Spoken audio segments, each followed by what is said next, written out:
Hello and welcome. These are horse racing selections for Thursday, the 22nd of December. I look like I am Flat Cap Callum. I'm hoping you are all very, very well.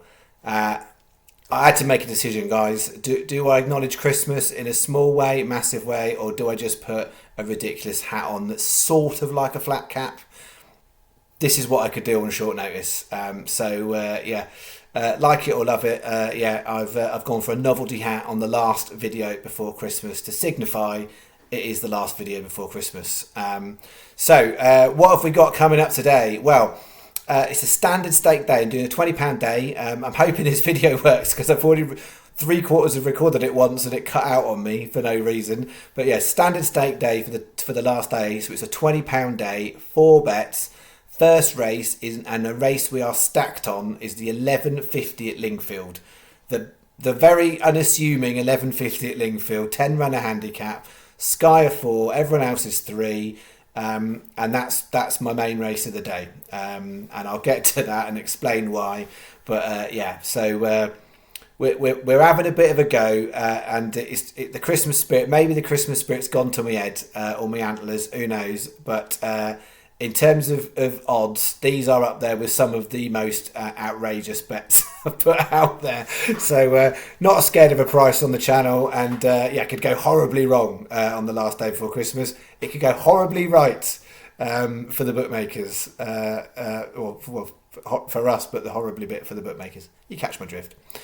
So before we do that, we're going to do a review of how we got on Wednesday. And then after I've done the selections, I'm going to go into some stats that I was talking about yesterday. So I've done a bit of data mining on big price horses on the channel. And I've just gone back through the last 28 days and it was really quite interesting. I'm hoping some of you guys will find it interesting also. And then what I'm intending to do now, I've done it for 28 days and I've seen what the result was for 28 days. I'm going to try and project it back for the whole length of the channel. It just might take me a little bit of time. So can't promise when I'll have it done by. But yeah, it's a lot of data scrolling to go through. But really interesting figures. So I'm going to get to that afterwards, and then we'll have a minutiae word on the darts. So how did we do on Wednesday the 21st? Well, we had about about half stake back, but if you were non-Sky bet, it would have been a little bit less than that. So it started off bad, went good, then finished badly. So we had Navy Waves, no, after party was one out of the placings, it wasn't too bad considering the price. And it got backed in a bit. Memory of Youth ran a decent enough race and was placed, and then Son of Hypnos ran no sort of race, so it ended up just being a place single on bet 1. Then bet 2 was Dundalk Special, looked like it could have been special. Silver Nemo ran a decent race. Had the line been 20 yards before or 20 yards after where it actually was, it would have probably been the winner, but at the point where the line came, it just got a little bit behind and it got done in a bunch finish. So it was third overall. First Man ran a nice race and won. And then we thought maybe Exquisite Claim, then couldn't quite get there and it was fourth and we needed top 3. And then McCliff went from the front and faded. So it was a place double, but we got a nice enough return for First Man, particularly if you are Sky betted it. And then bet 3, start with Dodgy Bob, and that should have really been the sign because he went from the front and was a bit dodgy in the end. View from the Stars, no. Amber Dew, non-runner, but you said drifted and finished last. Athmad got absolutely mullered coming into the straight. It probably wouldn't have framed, but it would have been a lot closer. So it was just a refund on there for Amber Dew. And just a reminder, if you're a Sky Bet customer, your refunds are in the settled bets element. If you go in the My Bets element, it doesn't tell you the refund, unlike every other bookmaker. I don't understand why Sky Bet had this weird functionality like that. But any other bookmaker, it wraps up the refund in your total return. On Sky Bet, it just says it's a losing bet. But if you go in settled bets, it does tell you when you've got refunds in there as well. So 20 on, 9.90 back. Puts us about 17.50 odd down for the week, which is not obviously where you want to be. Coming off the back of a really good week last week though. So we were coming into this week 400 up for the month. So we are about 385 up for the month, even after that loss. And even if it goes terribly for us on the last day before Christmas. We'll still go into Christmas 365 up for December with 7 days left. So no one should be complaining unless you've just been watching this week, and then you would be behind, granted. But as I'll always say, we'll lose more days than we win. We're waiting for those nice days to come along, and yeah, who knows when they're going to be. Tomorrow, there's some big prices knocking about, so it could definitely easily be a 0 return day. Likewise, it could be all right. So what have we got? We're going to kick off then with this 11.50 Lingfield, and the first bet, as you can see, is as I promised, slightly outrageous. So we're split leg in the first one here. So Sir Cedric at 28s, Caponanti Con at 20s, taken both of those before. So they're split leg. Then 2.20 Lingfield, Tahasun 12s. 7 o'clock Southwell, Colligone Kate 40-1. And then 7.30 Southwell, Bay of Naples 80-1 in my second best race. So it's 2 times 10p each way lucky 15s. Definitely one if you're restricted on Sky Bet. It's going to be a bit of a fat to put on, but remember what I've talked about with the deconstructed lucky 15s. It should be possible for most, I should hope. But Sky are best, 365 next best on this bet. So that is the one. So it's Sir Cedric, and then the next 3, Caponanti Con, and next 3, 2 times 10p each way lucky 15s. That is bet 1. Then bet 2. I got a third horse in the Lingfield 11.50, Dulcet Spirit 40-1. Then we're going 5.30 Southwell, a shorty foursome at 6-1. 7.30 Southwell, Royal Musketeer at 40-1. And the 8 o'clock Southwell, Sid's Annie. There's probably some weird smutty joke about a foursome with a Musketeer, Sid's Annie, Dulcet Spirit in there. I'll leave it up to you to come up with them things. 20p straightforward lucky each way lucky 15. Sky best 365 next best. That is bet 2. And then we're going to go into the combination bet for bet 3. So yeah, this is just a ridiculous looking combination bet really, but I think it's worth a go. I like this 11.50. I like all 3 of those. I think some of the ones at the top of the market are weaker. All of those have got potential. Dulcet Spirit's the one with the slightly more value in there, but it is technically the riskiest one of those. And then in the 7.30 Southwell, you've got there an odds-on favourite, and yeah, I think the top of the market doesn't look bad, but because of the top of the market so short, it's pushed the price up of these, and they're not mug horses. So on some days, those horses can perform and they could frame, on others, not so much. So yeah, it's a big price combination double here. What I would flag really importantly, Sky are 4 on the 11.50. Everyone else is 3. But on the 7.30 Southwell, Sky are 3. There's quite a few bookies paying 4 places. So I've put that as 365 and Sky, because you're going to get 4 there and 3 there on 365, but you'll get 4 there and 3 there on 365. Is that, yeah? Have I can't even remember what I've said now. Right, yeah. 4 on Sky, 3 on 365, and then 3 on Sky, 4 on 365. You will get bog on both races if you do 365, so there's a benefit there. So to be honest, if you are someone who's got multiple accounts, I'd split that. I'd go half Lingfield, half on Sky, half on 365, and do it that way. I would also say, I haven't done it for the channel, there are worse combination forecast bets to do than that 11.50 at Lingfield. I wouldn't be doing it at Southwell, but at Lingfield, combination forecast, so put them all in. I don't do forecasts very much on the channel, as you know, but that one has got value in it, given how potentially weak the top of the market is. I'm not right all the time, am I? Clearly, but you just have to be right enough. There's a lot of value in those prices for a combination forecast. 10 runners is a nice amount of horses. So yeah, haven't done it for the channel, but for those of you who like to have a look at those sorts of things, it could be worth a little go in a combination forecast. That is bet 3.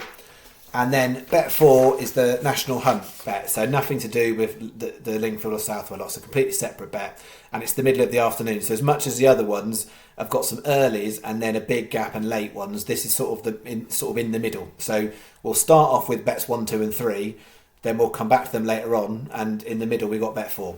So 1:30 air, 10 bob each way, 40 to 1.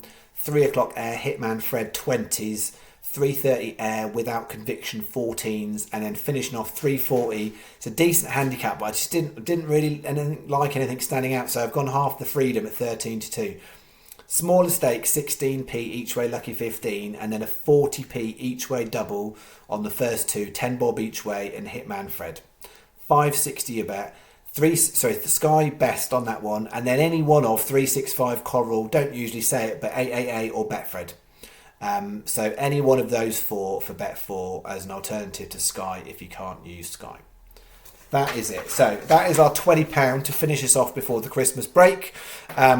Quick mention on the darts. Stephen Bunting was in action for us today, and we have him in outright market and in the Lucky 31. He had a good enough game. He won 3-1, so that's him safely through now to the 3rd round. So we will see how we get on, because there'll be a break now, same as the racing, a break for the darts until after Christmas as well. All right, now finally to the stats. Finally, there was one other thing I was going to mention afterwards, but the stats. So what I was interested to look at, and I've done it for the last 28 days, is we talk a lot. Well, I talk a lot because it's my channel. I'm the one who's talking. Talk a lot about the biggest price horses. How often is it the biggest price horses? So whatever it is, whatever bets I've put out, the one that's got the biggest price when I do the channel bets, that one is the one that seems to perform the best, or it does particularly well. So what I thought I'd look at is the last 28 days. How did we do when looking just solely at the biggest price horses or other bigger prices that were involved? So November, as most people should remember if you've been around long enough, was our worst month on the channel. So we had a right struggle. We shared endeavour. I had a right struggle in November. There was a lot of days where it just wasn't good. We ended up having our £109 loss in November. So it wasn't a good month. But here is sort of the last 12 days of November. So I've done last 12 days of November and the first 16 days of December. So 28-day period. And what it shows is, in this column here is the biggest price horse. If it's green, it won. If it's orange, it placed. If there's a little asterisk, it means there was other horses of the same price on the same day. So in the last 12 days of November, even though it was a terrible month, on 2 of those days, the biggest price horse, 28 to 1 and 25 to 1, won. And on 3 other days, 33 to 1, 20 to 1 and 50 to 1, we had places. There were 4 other days on that last 12-day period where we had 2 or more horses place at double figures. That's what that's representing. So, so clearly the 23rd, we had a 33 to 1 winner and a 22 to 1, 20 to 1, 14 to 1 and 12 to 1 place. And 26th, we had another 4 places. So hopefully that makes sense. So even though it was a really bad month, if all you did was stuck a quid each way on the best price horse of the day, the biggest price horse of the day, you would actually been in profit. So what I'm trying to do is obviously multiple accumulators, and I'm trying to fork a nice day sometimes, and obviously we talk about Bahamas Day. So Bahamas Day really is if we got a 5k return. That's how I would deem Bahamas Day. It's 100% possible, as I think you've now gleaned and seen it's possible. Whether we'll do it on the channel is another thing entirely. You've just got to get the perfect storm.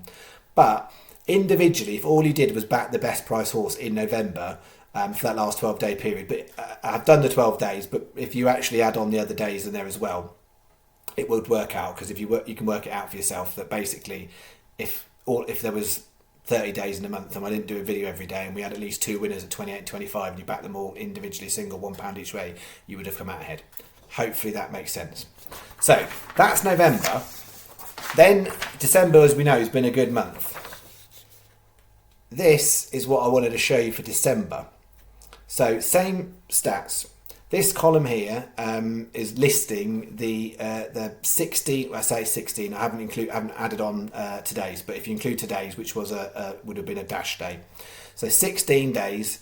And on 9 of those days, the best price horse won or placed. 2 of them it won. So in the last, so this is the last 16 days we've done a video. We've had a 40 to 1 winner and a 33 to 1 winner. On those days, they were the biggest price selection on the channel. On 7 other days, where the biggest price selection is placed at 50s, 80s, 20s, 25, 40s and 50s. And on a couple of those days, I think that day, we had 2 horses run. On this day, it wasn't the biggest price horse, but we had a 50 to 1 place. And I wanted to illustrate that because I'm not one for shouting about kind of success on it, because I'm not worried. I'm not trying to achieve anything other than help people, and arguably being noticed isn't the most helpful thing. I want the right people to find their way to the channel, not everybody to find their way to the channel. Not everyone's going to want it, like it, understand it. I want the right sort of people to the channel. So I'm not trying to compete with anybody, and so, but equally, no one's going to get close to that in terms of channel. So that doesn't, that isn't representing what's happened on the whole year, and that's why I want to go and do the whole figures for the whole year based on just on the biggest price to have a look. But whilst I'm not trying to compete with anybody, it just gets on my wick when you just see people like using false data to say things and stuff, and it does my nutting when people sort of make great claims that they're the best price horses or they've tipped the most winners, and it's just complete founded in nonsense, absolute nonsense, right? There are some ridiculous people out there, but also it's when there's many folk out there that most of you will have seen who have the selective memory that recall the best 2 price horses they had the previous week, and the sort of way they tell the story the week after is they were the only horses they had, and they were the best ones, and it's like, no, actually that was just like a horse you had in Lucky 15 and it did win, but the other horses got beaten. So you weren't saying that was your best horse, that just happened to be in Lucky 15. Do you remember that bit? And so so as much as I'm not fussed about what other people do, it really gets on my wick when people are not honest and they misrepresent stuff. And what I'm trying to do here is just be honest and straightforward. And like I say, I'll tell you when it's good, tell you when it's not. But I looked at that and I'll be really honest, I was like, that's really good, isn't it? That's even better than I thought it was going to say, to be honest. On bear in mind, on these green days, well, these were 33.28. So yeah, in the last last 2 weeks of doing a video, so the last 14 days of doing a video, we've got a 41, 25 to 1, 33 to 1 on its own, and a 33 and 20, 25 to 1, 22 to 1. I can't remember right. I think it's 22s. So yeah, it's pretty decent. And so yeah, I really hope that I've educated people somewhat on this channel to show them never be afraid of a price. Just because it's a big price and you're not seeing anyone else talking it up, it doesn't mean that you've lost your mind and you don't know what you're doing. So yeah, that is a lovely little record to have. I'm going to stop going on about it. But yeah, it's the misinformation. It does me in. I just don't like it. And I don't understand it. Just be honest. Just That's all you should be in life. There are a lot worse things. Just be honest. Anyway, so that is that. I just want to go through the stats, and I'll have a look through the whole year. If you did that on the last worked it out 28 days. So if you did £1 each way on the biggest price horse I've put up on the channel in the last 28 days, you would spend £56. So that would be £56 spent. If you managed to get all of those prices, and I note that I know some of those prices did go, some of them went a bit quicker than others, but if you were able to get on all of those prices, you would have a return of just over £247. So £1 each way on 28 horses is £56. You have 247. So that is not far off 400% profit, which is quite ridiculous. So I really want to understand, what does that look like for the whole year? Because what some of you don't see is I always am making subtle tweaks all the time in terms of slight adjustments to how I do the staking plan, but also adjustments for the horses. And if you watched probably the first few months of this year when I started, as I've gone on, I have definitely even more got a greater lean to prices, because I've built up enough confidence with people that people can actually see what's possible. And so when I started, I was a little bit concerned if I regularly put out really big prices, it would just look ridiculous. And people wouldn't give you any credibility unless you happen to get a nice win at early doors. And then as I've gone on, I've just slightly ratcheted it up and sort of changed my threshold of what I'm picking and when I'm picking it and how I'm picking it, but also how I'm doing the bets.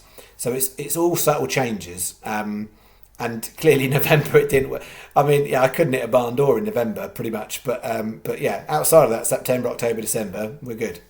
All right, that was a long ramble, but hopefully interesting, and not everybody just turned off. The last thing I want to say for Christmas, because it is the season to be jolly and the season of giving, I just want to say how incredibly grateful I am for everything that people do on this channel. And whether that is just liking a video every day, which just is lovely, because most people like a video compared, as in statistically, I think the like percentage is 98% on this channel, and that absolutely has blown my mind. So since I started, 98% of people who've specified like or dislike, it works out as a like. And I'm just incredibly grateful that I've got that level of support for a channel which is basically horse racing, which is basically losing money most days, albeit we win long term. That's what we're about. But yeah, I'm incredibly grateful for anyone who just likes. That is just lovely. I'm incredibly grateful for anyone who has chosen to subscribe, who realises just pressing subscribe, all it does, it sends you a little notification on your YouTube to say there's a new video. You don't have to sign up to anything, don't cost you anything, I don't get any details, it's just literally subscribe, and therefore you find out when the next video is without having to search in it. So I'm incredibly grateful for that. Incredibly grateful for anybody who's commented, and you know, particularly for those people you know, who it's not their happy place. Some people are really happy just like commenting all the time on YouTube, and others kind of do it sparingly. And I'm just grateful for anyone who comments, just because you don't have to, and it takes time, and it genuinely means a lot to me for people to make comments and say what they say. Sometimes that can be challenging stuff. Sometimes I love it when people put like really, you know, thoughtful, interesting questions down there. There was a question on there today from Peter, and I'm not quite sure how to answer it, about challenges he's got with going on shop and being limited with SP returns and stuff. So yeah, I might need to have a bit of a longer exchange, Peter, with you if you're watching. But yeah, just massively grateful for everybody who comments, whether that's regularly, whether you just do it once a month, whether you've only ever done it once. Yeah, it's lovely. And for those people who have kind of gone above and beyond and decided to donate some of their winnings, I'm not here to take money from punters, because people are here, most people are here, I think, because they've been losing long term, and I'm trying to help them. Some people are here because they already win and they just want to enhance what they do, and that's fine.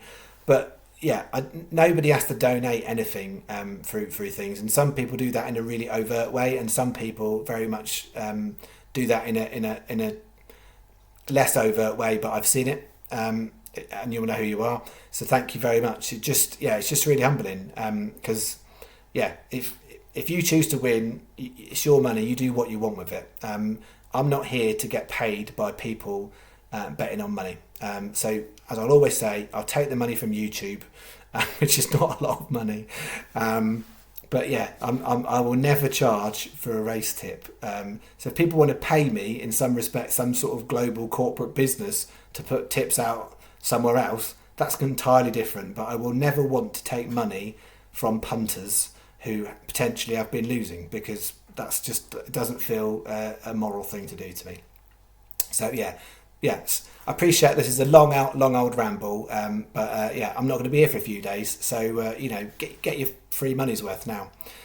So yeah, just thank you very much, because everything that's happened on this channel has just massively exceeded my expectations, from kind of how many people watch, how many people comment, we've clearly had some nice wind days along, and given people some fun, and that's what we're trying to do is that excitement of, is it going to be a big one? Not sure, might be, and it would be lovely to hit something even bigger. We've had a couple of nice £500 plus days.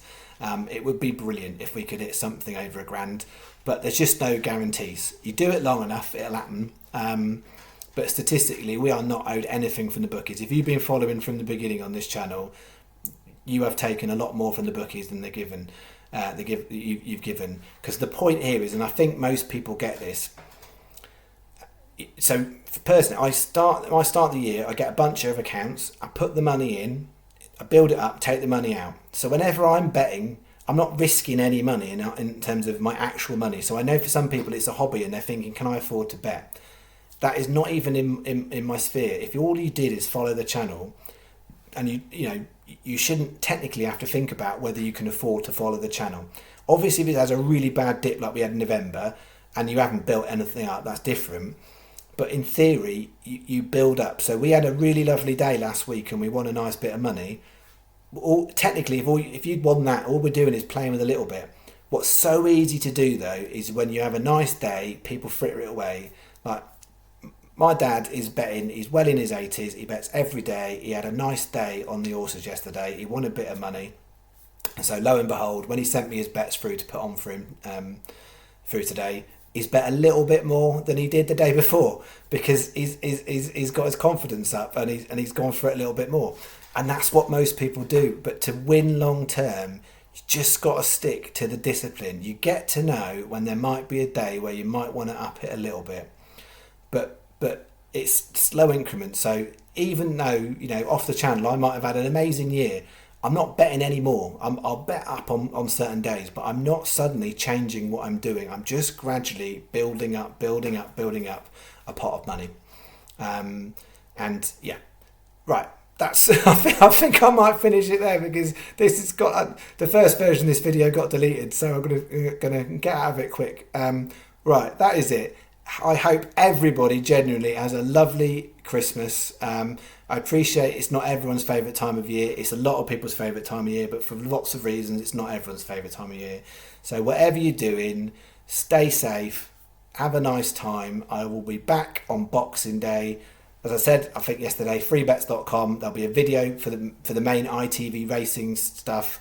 And then I'll be working through the other 11 meetings on Christmas Day evening. So it's more than likely going to be a £40 double stake day, and that could be how it goes for most of next week. We'll have to see. But Boxing Day, almost guaranteed, it's going to be a £40 day. It won't ever be more than that on the channel. Even if I think it's the best day ever, I would just try and put the best stuff out I've got. All right. See you on the other side. Merry Christmas. Bye bye.